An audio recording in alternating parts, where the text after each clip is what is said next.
Hello, my name is Jupiter Hadley, and today we're doing another version of Jupi Plays All the Games, this time with the International Love Ultimatum 2 Romantic Bungaloo Game Jam. This is the second International Love Ultimatum Jam, and it is basically a game jam that is themed around making a dating sim that has to do with love. I'll be playing all of the games that were entered for about a minute each. Links to the individual games in the description so you can check them out further, and all my info also in the description. Thank you very much for watching and liking and commenting. Next. We're playing Poor Doggie. Alright. You're nervous. You've been sitting in the dark for a very, very long time. The light goes on. Everything is bright and loud, but more important than all that are the three humans. They made the lights go on. They smell like friends. You sit on a soft carpet and look up at them. Two of them are enormous, a male and a female. The third one is also female, but a lot smaller. Her voice is very high-pitched. You think she must be young, like you.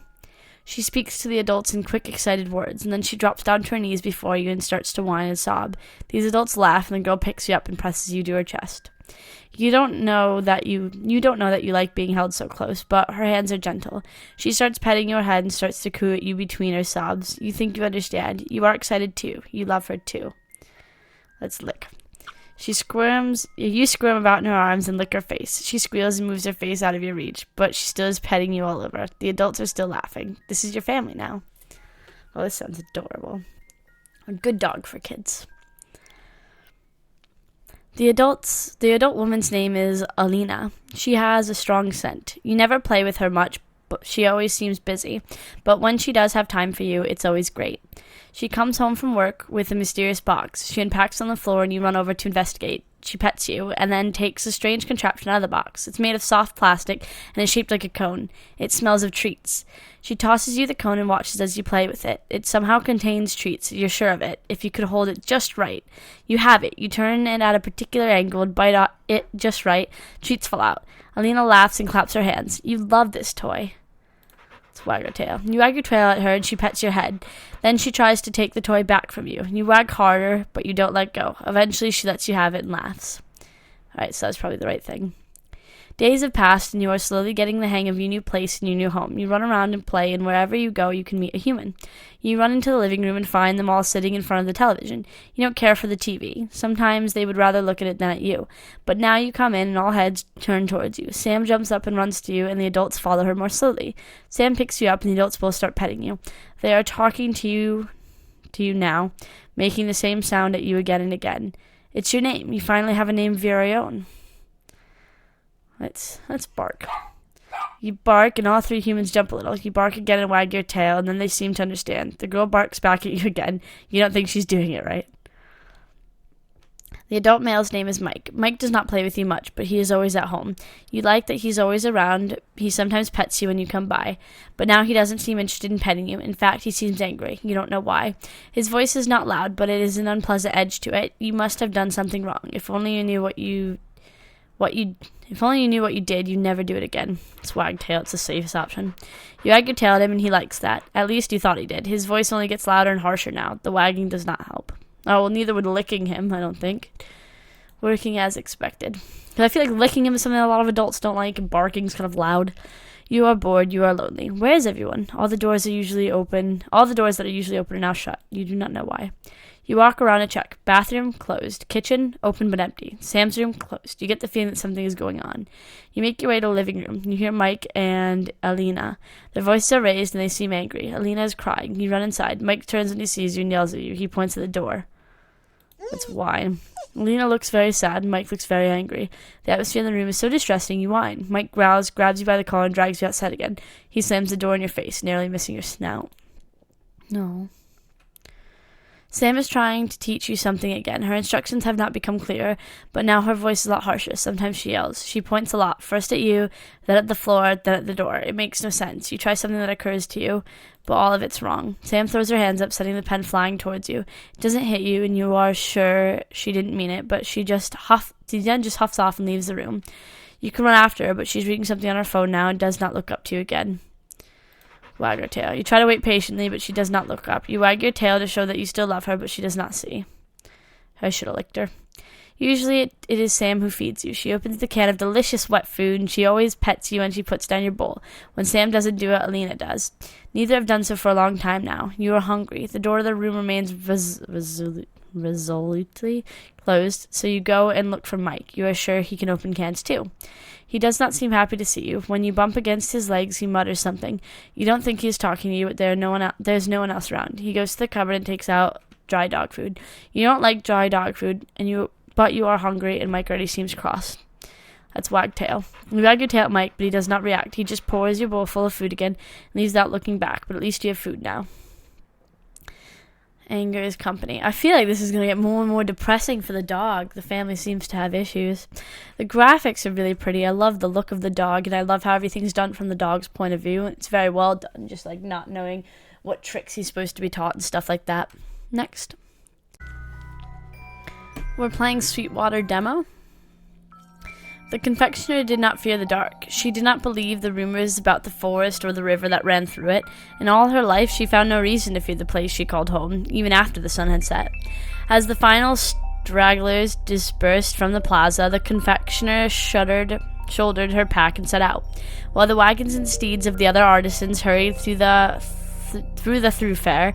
She chose to take the path less traveled. The winter market had been a success, and the profits were handsome, but she longed to return to her cottage.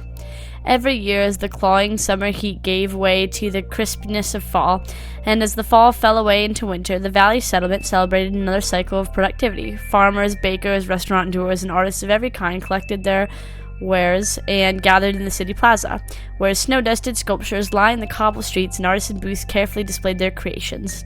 That sounds lovely. From scented candles to vibrant meals, color bloomed along the plaza, drawing the eye from stall to stall. The rich scents of food seemed to dull the cold, defying the frost that hung in the air.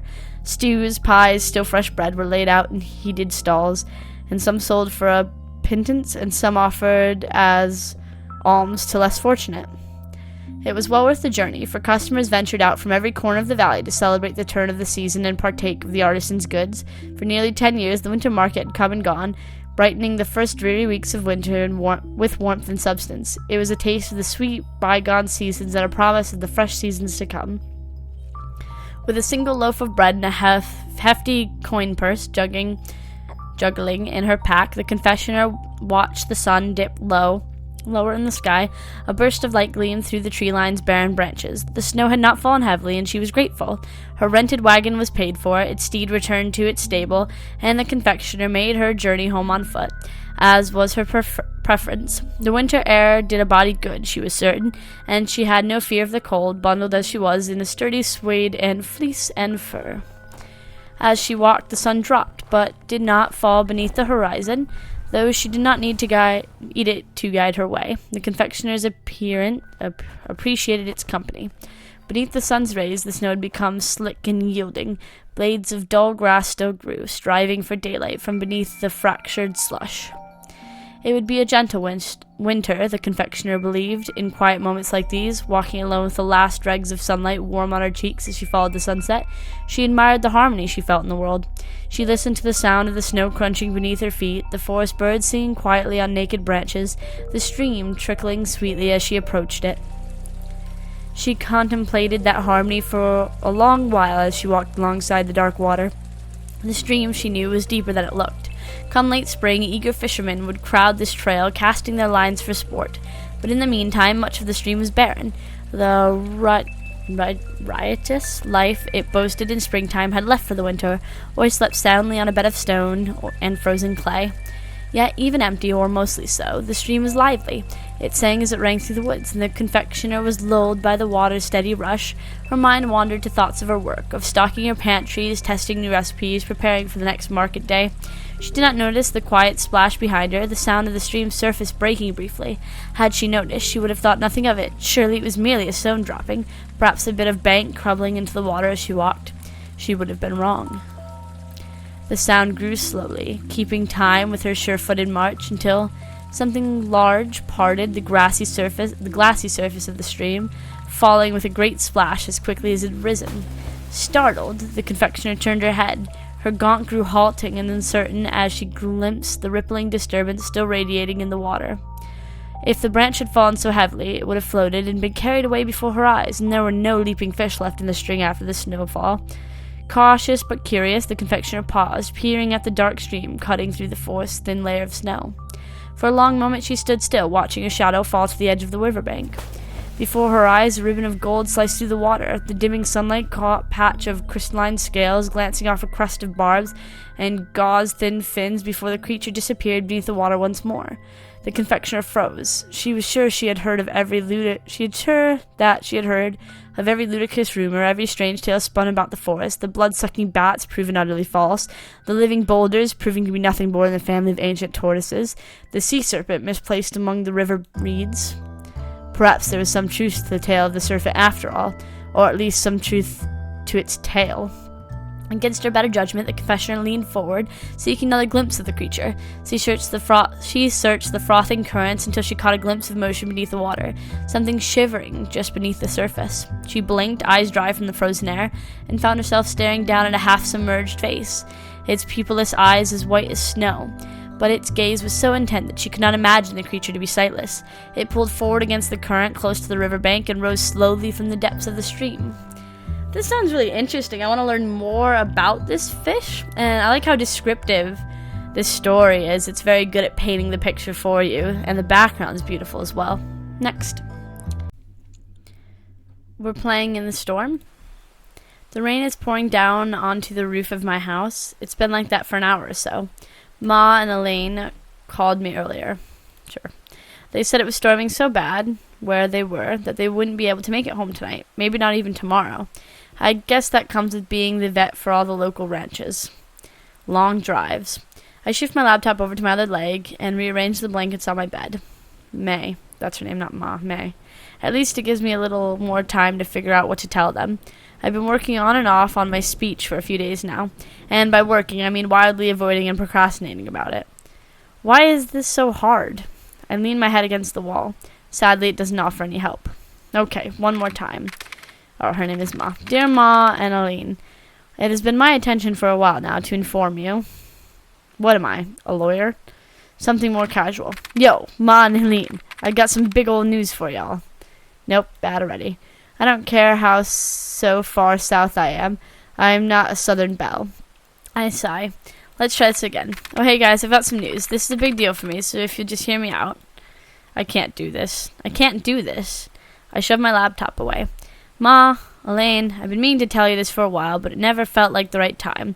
If I'm totally honest, it still doesn't feel like the right time, but if I'm heading out to college in a week, I don't want any of this to come as a surprise to you. I'm not... a power outage. I didn't even realize the lightning was that close. Okay, not lightning? If I can make it to the garage, I can turn on the generator. That glow is pretty worrying, though. It could be that someone's car broke down and they need help. Or it could be an axe-murdering body snatcher here to steal my valuables. Okay, I've been watching way too much TV. I need to get to the garage. The rain is even louder outside. I don't really mind. I've always loved the rain. What I do mind, though, is whatever this is. What on earth is this? It's clearly a spaceship. It might not even be something from Earth, now that I think about it. Wait and see what happens. Maybe if I wait here, something will happen. Okay, maybe nah. There we go. I was right. Something is definitely happening. Too bad I have no idea what that something might be. Is someone coming down the stairs? Maybe this wasn't the best idea. Oh my gosh. She's beautiful. To be continued. Oh, I guess that's it. Alright, so this is the demo. It's just the beginning bit of the story. It's not very long yet, but we'll see if I fall in love with an alien. Try explaining that to your parents in a speech. Next. We're playing 5 Sleeps Until Dawn, a dating game about multi-gender witches on the moon. Sounds interesting. Shortly after your second cycle, once you mentally and physically readjust to your body's new arrangement, your parents inform you that they were immigrating to Mars. Whatever appealed to them, you don't know. Certainly the long working days, the precarious nature of most of the colonies, the struggle in keeping crops and air supplies high enough, the crammed biodomes, none of it appealed to you. So you decide to stay. On the moon, you could have plentiful free time, wide open spaces, and the familiarity of years of calling the Tranquility Dome your home.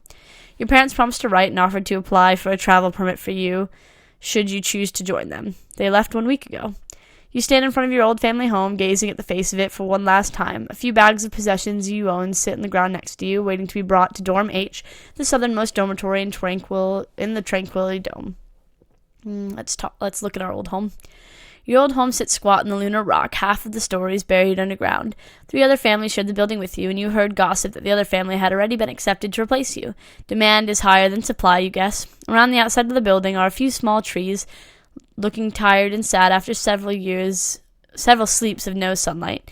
They'll perk up after another 7 sleeps or so when the sun comes back up. You glance up at one of the trees, a broken stump of a branch reminding you of youthful accidents. One of the algae streams cycles the side of the building, separating it and a few neighboring ones from the nearest public area. A small bridge crosses it, a single lantern hung from the pole on the far side. Once you cross that bridge, it is unlikely that you will return here. Pulling power from the stream, you mutter a spell to lighten your bags a little. They spark a little, and you go to pick them up. You might as well be lifting a few dry leaves. You swing the 3 bags over your shoulder with ease, trying to stop them bouncing around quite as much, and go to make your way south. With your free hand, you check the dome map, figuring out the right route. Your crystal is a little faded, a few cracks obscuring details on the surface, so you squint and angle it to make out the path. It heads west for a short while, but half a mile's worth is obscured by the surface scratches. You'll have to guess. You reach a junction after a few minutes, your bags bouncing in time with your footsteps. You know this area well. You've visited the grocer, restaurant, and shops for years now. But the 2 paths south are less familiar to you. They split off and follow the east and west sides of the stream, slowly widening as buildings on the west bank force the path to kink away. The southeast pass looks quieter, but the southwest pass looks like the right one on the map. Let's go southwest then. It doesn't take long for the west path to diverge away from the stream. Next to you instead is a row of buildings of different sizes and types. School buildings, residential, small workshops. A few people come and go as you walk past. One couple pass by, excitingly discussing something displayed on a shard of glass between them. You hear their voices turn to laughter as they get further and further behind you. On your right, you spot a familiar building. Hunkering down and sprayed out across a large area is one of the 2 communal baths and pools. Tranquility Dome is large enough now that most folks have facilities in their home, but 2 public sets remain from years ago. You make a note to visit soon and swim. The thought of gliding through the water makes you excited. After a short while, a path turns a corner and the dormitory comes into view. You breathe a sigh of relief when you see it's on this side of the stream and walk up to the door. That was easy. Inside the dormitory, an attendant looks up from the slate of glass and smiles broadly. "Hello, you must be moving into a room today. I'm afraid we've got several people arriving. Can I take your name?" "I'm Kaida," you reply. They skim down the glass and strike a name off with a swipe of their finger. "Excellent. If you'd like to follow me upstairs." They lead you up one flight of stairs. It opens out into a long corridor with doors either side, and you walk down to the 3rd one on the right. The attendant mutters a quick spell to unlock the door and pushes it open for you. You deposit your bags, and they run through where their facilities are, where the dining hall is, and meal times, and where the emergency bunker is. You haven't any questions for them, so they return to the entrance while you unpack your bags. With your belongings unpacked and largely scattered on the floor, you perch on the edge of the bed and look around your new home. A crash from the corridor snaps you out of your thoughts. You open the door to peek around and see someone fallen over by the stairs, belongings strewn around them and a bag torn open at their feet. "Whoa, hey, are you all right?" They look up from the floor and wave limply, a grimace on their face. It takes you a few quick steps to reach them, and you pull them up gently. Thanks, my bag split." "You want a hand?" "Sure, my bag isn't much good now." They crouch to start picking up possessions, and you help them. Your arms soon fill up with books, clothing, a pair of shoes. You glance over, and they're picking up spell equipment, vials, chalks, and balls of string. As they stand up, a ball of string drops from their arms and rolls away towards the stairs, slowly starting to unravel. Can you? The string. Your arms are full, but they glance at you imploringly, and you feel you have no choice. You have to stop the string from rolling away down the stairs. You have no free hands. Should you try and cast a spell to bring it back? Both of these are yes, so sure. In the space of a second, you glance back at your bedroom door, fixing the location of your algae reserves in mind, and look back to the spring. Time seems to slow momentarily as you fractionally try to remember the right words for what you should do. The words spring to mind, and without thinking twice, you mutter a spell. The ball halts, glows red, and shoots towards your head. You don't have time to duck before it slams in your temples. KO. Damn. I was trying to help. This seems like a really interesting game. I want to hear more about the types of spells that I can cast and stuff, and just about, the stuff people have on the moon. It's quite an interesting environment to be having a story. Anyway, next. We're playing Love Tester. It seems to have like 3 little games. Maze, cards, and secret. We'll do cards first. It's gonna tell us our fortune. Okay. So 2 deaths and then being sad. Don't worry, death actually represents change. Okay, I'm not worried now. 2 bits of change followed by... I don't know, it looks kind of like an old heart. Let's do it one more time. Alright, heart flagging away. King of hearts. Wizard heart. You gotta figure out what to do with your hands. Okay. Try the secret. Whisper a secret to your crush on the computer and click the... I don't know. I'm using the browser version, but it looks a bit cut off. What is a secret crush? Oh, well, my secret crush, not just a secret, would be Louis. Evaluating. Most compatibility. Well, that's good. Let's try the maze. Reach the heart by moving the mouse and holding down both. Don't touch the wall. Oh, okay. So we click and hold this one, and then we bring it to the wall. Okay. I used to suck at these when I was younger. I used to always run into the wall.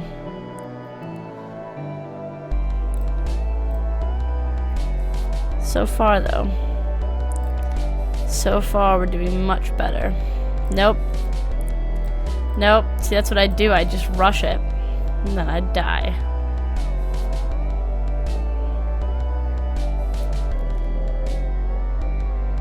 Nope. These minigames were quite cool, though. Just to test your love and compatibility. Bam. Compatibility rating. Have you talked about this unresolved something? I don't know. It's a pretty short bit of minigames, but I liked them. They were fun. Next. We're playing Our Lonely Flesh. God fucking damn it. Wow, don't ruin our chances of getting to heaven right off the bat. Go to hell. Fortunately. Hey. Everyone chill out. Don't tell me what to do. I'll cuss if I fucking want to. We're dead after all? Shit. No one can deny the truth that Curl was gouged enough to say out loud. They are now among the deceased. There's nothing anyone has to say in response. Curl turns away from the group. You know, maybe it isn't so bad. The other 2 turn to stare at him. We're dead, Soli. It's literally as bad as it gets. Well, yes, you're right. But, you know, ghosts are cool, right? Ha. What the fuck? Well, we even have a spooky old house to hang out in. You're not helping? God damn it, Curl. Try to have a little humor about this. Soul's right. Ghosts are cool. Fuck you all. She storms off, opening the door at the top of the stairs and slamming it behind her, even though none of them are sure if that's necessary anymore. Megan and Soli stand in silence for an entire minute. So, what now? I have no idea. But before they can seriously contemplate the possibility of eternal boredom, a bright white light suddenly fills the room. Oh, look, an angel. The angel of judgment. Behold, I am the angel of judgment. Ahem. I'm looking for ghosts named Soli, Megan, and Curl. They ought to be here. He casts a hard gaze over the pair of ghosts cowering before him. But I only see 2. Let's do Megan. After a brief silence, Megan speaks. Are we going to hell? No. Oh. Haha, suck it, Father Henry. Megan does a dance around the washing machine. The angel was asking about Curl. Who cares about Curl? I care about Curl. The angel's voice fills every cervix of the cluttered basement, despite his lack of emotion. Okay, I'll go look for her. I'll do whatever you want, as long as I'm not going to hell. Fire and brimstone my ass. Alright. These ghosts have a lot of humor. Going the stairs. Going in here. After a brief search through the dark house, Megan finds Curl sitting at by the bay window in the living room. Hey, butt, you should come back to the basement. Honestly, Megan, I cannot believe how casually you're treating our situation. Honestly, Curl, I cannot believe how much of a butt you're being. First of all, fuck you. Fair enough. Secondly... Yes? God, I am being a butt, aren't I? Sorry to be the bearer of bad news, babe. But I've got good news, too. We're not going to hell. What? How do you know that? There's an angel downstairs. I made him promise. Please don't hurt me, Megan. I'll let you go, but only if you take us all straight to heaven. Okay, I'll do anything. Kyo giggles. Alright, I feel a bit better. Anyway, let's go. He wants to talk to you. Wait, you weren't joking? Not this time. Are your wings real? What? Your wings, are they real? Why would they be fake? I don't know. Humans don't usually have real wings. I'm not a human. That's true. But, like, do they work? Can you fly around? Yes, of course. Can you do it for me? Fly around the room, just a little bit. Kyo and Megan reappear at the top of the stairs. Ahem. Now that everyone is gathered, we can begin. Aww. I like Sully. He's cute. As you may have guessed, you three are dead. Yeah, we got it. The angel pauses to glare at Megan. Ahem. It is my unfortunate duty to inform you that the afterlife is currently experiencing an unexpectedly high volume of visitors at the moment. What does that mean? The angel pauses again. Please keep the interruptions to a minimum. As such, there is only room for 2 of the 3 of you to move on at this time. The other will be placed on a waiting list and will remain here as a ghost until such a time there is space available for you. You have 30 minutes to decide who goes and who stays. The ghosts exchange confused looks. So wait, you're saying that heaven is just, like, full? Not only is it full, it just filled up with us 3 dying? That is correct. That's stupid. I've been running at a deficit for a long time now. It's unfortunate, but it is the best we can do under the circumstances. But also, how long is the waiting list? Yes, excellent question. Let me see. The angel flips through a dusty-looking tome. It says the waiting time is approximately 1,000 years. Wait, did he say 1,000 years? There must be some mistake. No mistake, it's written right here. 1,000 years, give or take a century. You know how it is with construction work. There are always delays. Hold on. What is it? That's fucked up. You show up out of the blue with all this bullshit, and then you've got the nerve to make us decide who to leave behind? We're not picking them last for baseballs. For baseball, they're going to be stuck here, all alone, forever. Not forever, only 1,000 years, approximately. Shut up. Did you ever consider what this is going to do for us, to throw one of our friends under the bus? Look, I don't know what you want me to do about it. There are 2 spots left. I can't make more spots. I can't squeeze 3 people into 2 spots. All I can do is tell you that there are 2 spots left and let you figure out what to do. And that's what I'm doing. Now you have 25 minutes left. Fuck you. And she storms out at the basement door. Kyo follows. Okay. I think Sully should stay because he thought being a ghost was cool. I like the like drawings of all these characters. They look pretty neat. It's going to be quite hard choosing who stays behind. Next. We're playing the game Partner. I've played this game before for the Simple Gem. Alright. Your journey is long. People are everywhere. Who can be trusted? Is it better to journey alone? Can you even find a partner?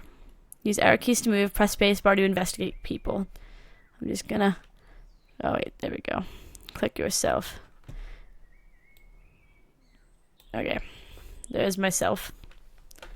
And basically, I traveled down this road, like, sort of talking to people. Apparently, he's not a good person. We're not the same color. I think I'm looking for someone with the same... Don't be red. Stop pushing me back. I think I'm basically looking for someone with the same color as me, maybe? What if I scroll back all the way up to the top? Because this is now, like, one long road. Wow. Oh, I'm not even sure which one. Oh, I'm the blue one. It's fine. Can you tell which blue one I am? There you go. I'm that blue one. That one's purple.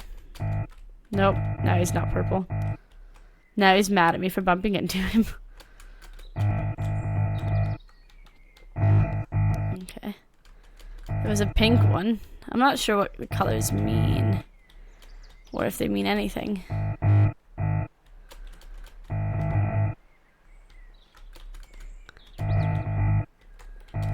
Oh, that one probably turned color then. Ah, I'm getting beaten back down.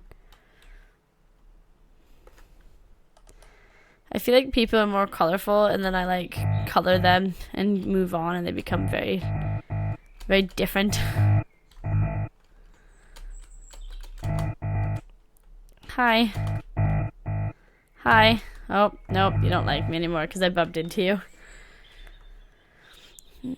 Note that if you're taking a lifelong journey, don't bump into so many people. They don't seem to appreciate it.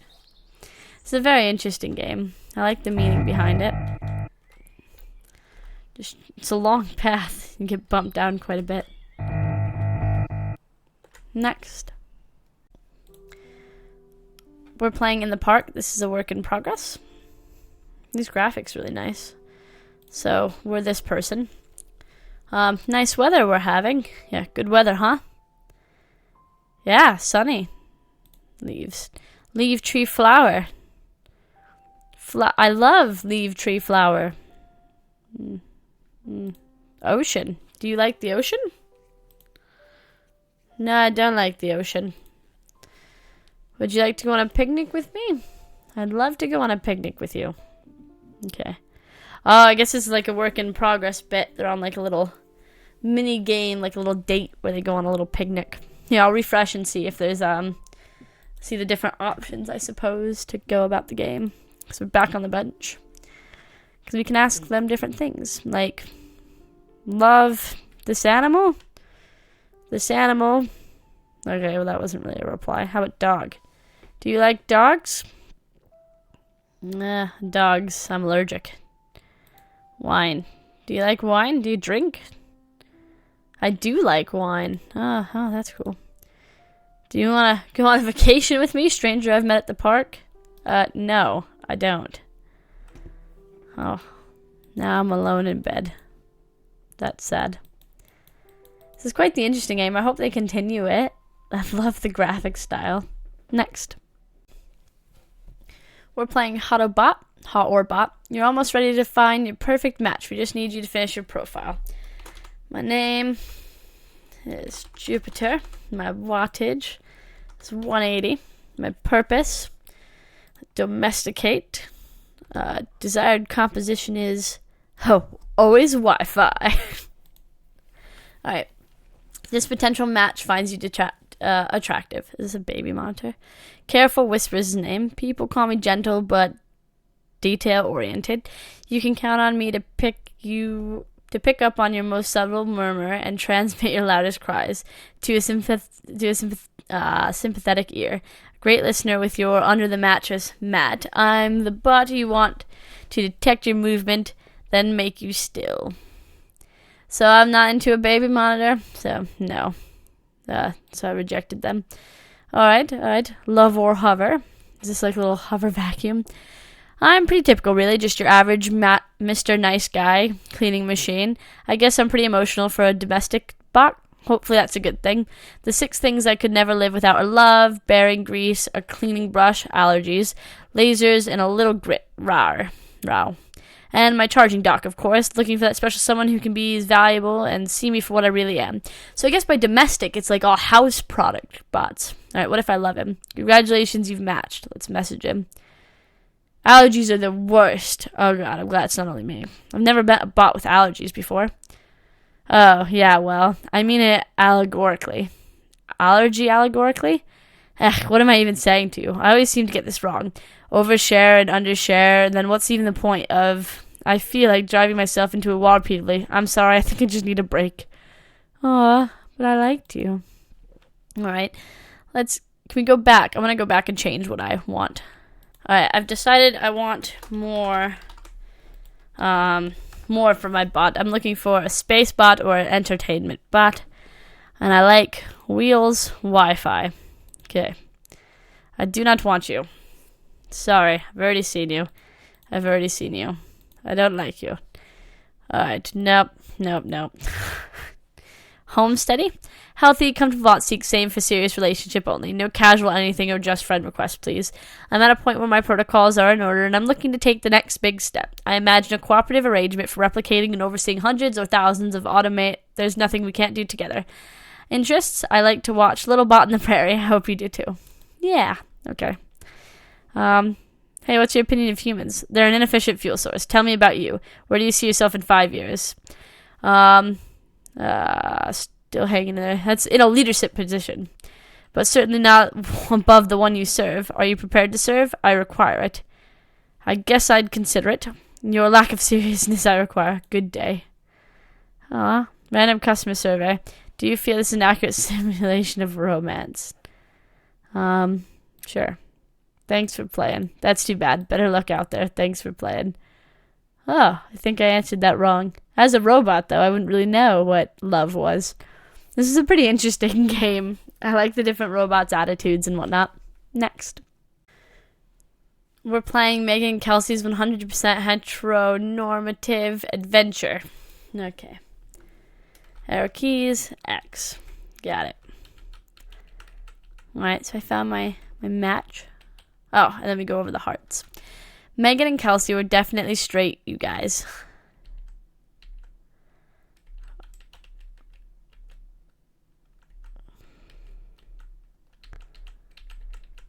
Oh, I have to, like, get them in the right spots. This is quite difficult. There we go. I mean, they weren't into gals.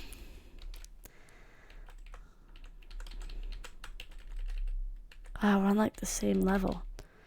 Let's just restart. Yeah, we're on the same level, so...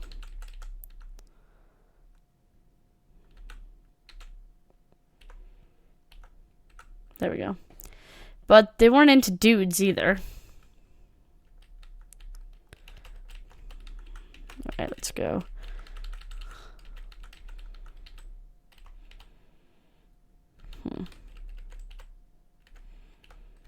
Ah, no, I messed it up.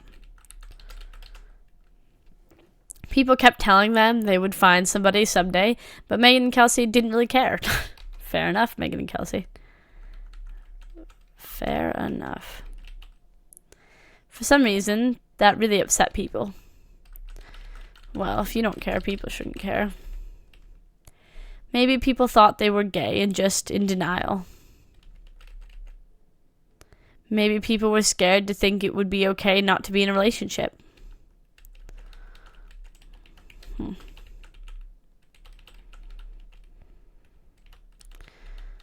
I need to, like, go like this. There we go. That was okay, though, because Megan and Kelsey knew what they were, and they had a plan.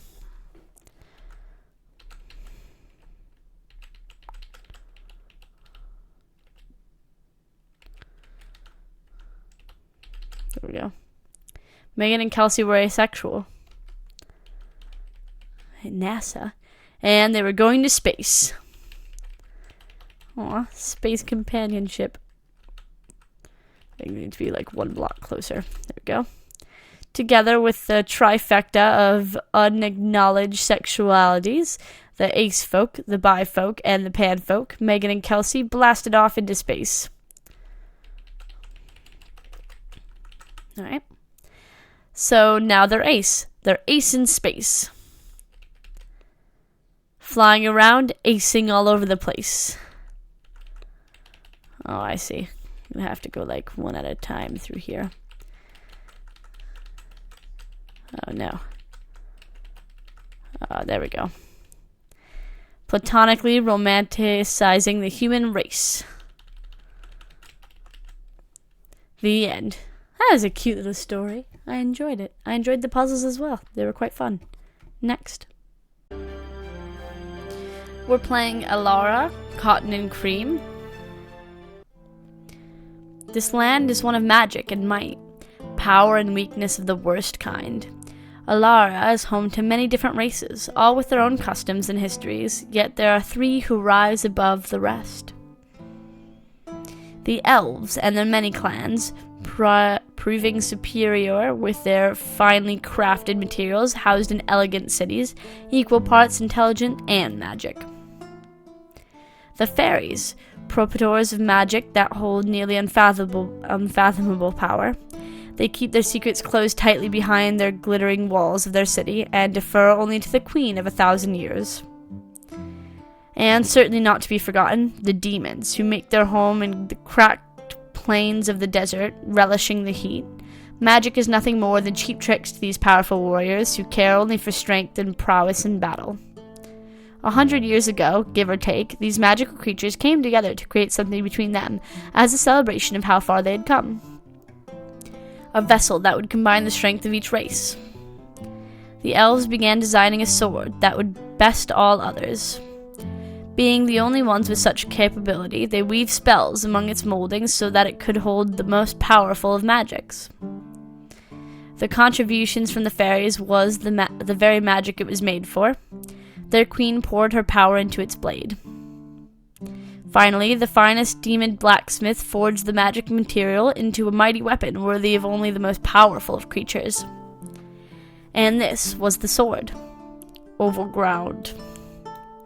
I think I get to name it. Mighty sword. Mighty sword. That's a good sword name. Battle blade. I'm not good at names.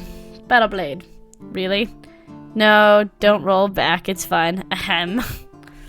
But with all things shared, soon there began to grow disquiet. The elves were concerned as the demons grew more and more vocal over where the sword should be kept. Though horned beings insisted the fairies, in their purely magical ways, were not the best suited to guard it.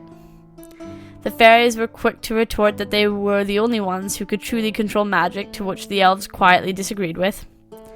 Despite this, the elves did not want to choose sides, with the demons' violent history through, and the other parties felt it would not be long before the horned creatures attempted to take the sword by force, so they chose a side, in secret.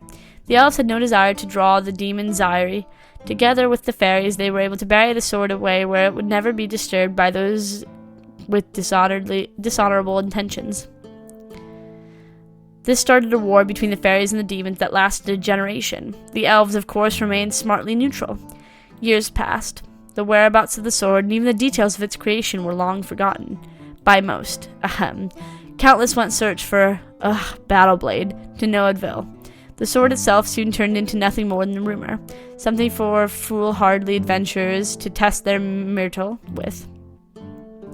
But in Ellaria, there was no shortage of mystery that remained unsolved, and like life, questions frequently remained unanswered, or ignored. Questions like, what's your favorite adjective? I don't know. Glittery. Is that an adjective? Who knows? Write down the first noun you think of. Gum. What's your third favorite verb? Hiking. Look to your left, write down a noun you see. Energy, drink. Yes, those are exactly the type of questions that often get ignored, skipped over by travelers eager to run to the nearest path. But there are travelers who miss out on every path that path truly has to offer. In fact, such travelers would likely just click right through the questions like, what's your favorite color? Purple, right now. Choose one. Bellbroom wish. Bellbrook wish. I should have picked Brook. Write down the name of the last person who received a notification from some random person on Twitter. Let's think before that. Chris, probably.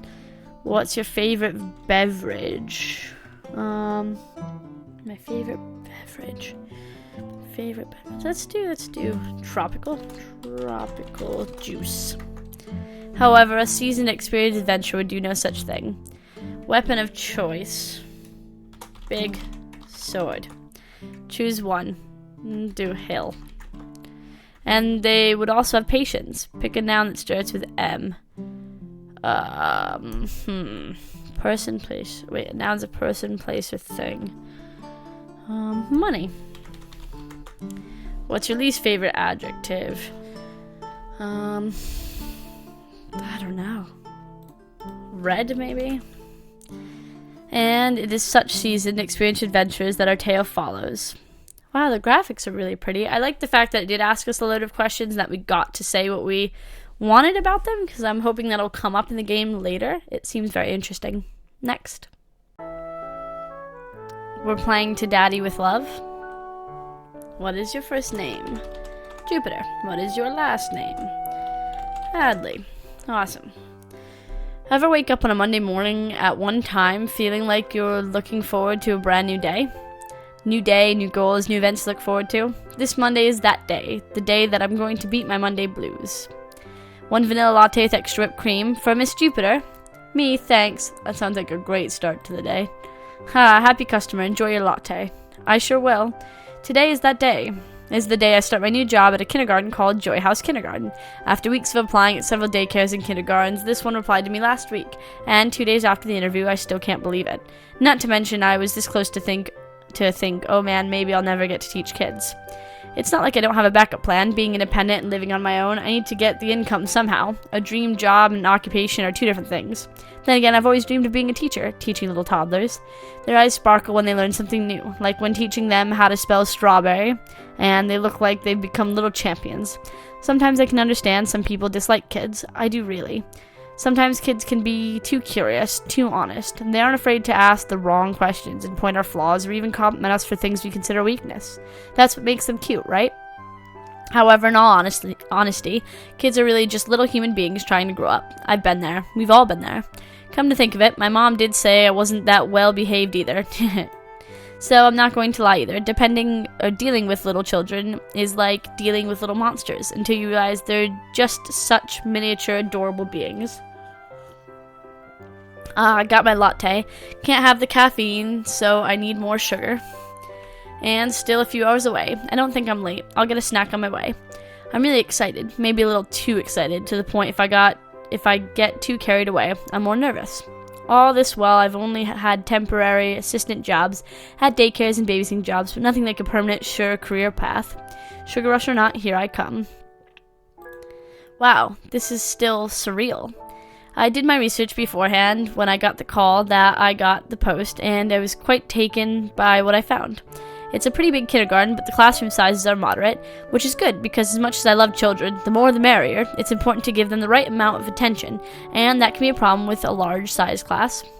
I got told I wasn't the only one applying to work here, so when I did attend the interview, it came off as quite a surprise. There were about 10 of us? A bit more if my memory serves me right. I still remember the tough but reasonable questions. I answered the best and honest I could, but still had some expectations for disappointment. Despite that, I still hoped. Disappointment no more, because here I am. Okay, calm down. Breathe, inhale, exhale. I can do this. I nailed the interview, and if my memory serves me right, I don't remember making any major slip-ups or mistakes worth mentioning at orientation. But even if I did, no, I better not remember them. I found my way to the office of the principal, Mr. Melvin, giving myself little praises and relieved that I could still remember how to navigate through the school. The corridors and walkways are quite a huge stretch. Little kids would have to have a ton of energy running around chasing each other here. I knocked once, and then I knocked in a soft 3-knock rhythm. Who is it? It's me, Jupiter. I hope I didn't sound too nervous. It did sound like my voice was a little shaky, but maybe I'm just too nervous. My nerves better not be sabotaging me right now. I hear a small chuckle from the other side of the door, some shuffling of papers, and then brief silence. Why, come in, Miss Jupiter. I was waiting for you. Normally, a line like that coming from your superior does not sound good. At least about 90% of the time, when you have done this vague, when you do have this vague uneasiness, you've committed a crime. Like even the littlest mistake, such as I accidentally photocopied photos of myself dressed in a panda suit, can even lose you your job. But he sounded pretty happy. For some reason, I can't help but wonder about the other candidates then. Sure, I'm grateful I got this opportunity, but a part of me thinks that it could just be a sheer stroke of luck. But for the other candidates who share the same passion as me but never made it through, all I want to say to them is good luck and never give up. Smiling to myself, I turn the knob and step inside. Mr. Melvin, I think we got everything covered in last week's orientation. So this is your schedule and the basic guideline. Your teaching material should be all there in the classroom you're assigned to. If there's anything else, I'll be here in my office. I took a quick skim of the schedule and the documents it's given to me, smiling in anticipation. This feels really great, just holding this piece of paper and seeing my name written on it like I've been assigned to an important mission to Jupiter. Ha ha ha. Made a joke about myself. Smiling to Mr. Melvin, I feel the words really can't better express my gratitude. Thank you, sir. I'm really delighted to start already. Maybe I'm coming off way too excited, but I can't help myself either. By the time I realized it, I clamped my hand to my mouth in realization, trying not to stammer too much in my embarrassment. I'm sorry, Principal Melvin only let out a light laugh. He looked more amused than showing any offense of some kind. Such a kind, jovial old man. I'm guessing he must be in his late 50s. The only nice elderly man I knew closest to me is my Uncle John. It's not a surprise that he's a principal who retired from managing high school, but not from education. I don't know the reasons, and he never asked, but hey, I'm not one to judge. He was the one who interviewed me, and next thing I know, I got hired. The questions were pretty deliberate, too. I get the feeling he cares a lot about the children. Seems like an interesting day, starting a whole new career. I hope it's everything I think it's going to be. It seems pretty well written. Next. we're playing eventually. This is the last game from this jam. So yeah. Is there something wrong? Alright, so I'm this character. It says this game is only played with arrow keys. When you think about it, things will get better. Will go better. I know it has been tough, but you cannot stay like that. When I was your age, I lived in the same situation, and look at me now. Hey, how are you doing since last time? Have you switched something? Is there something wrong?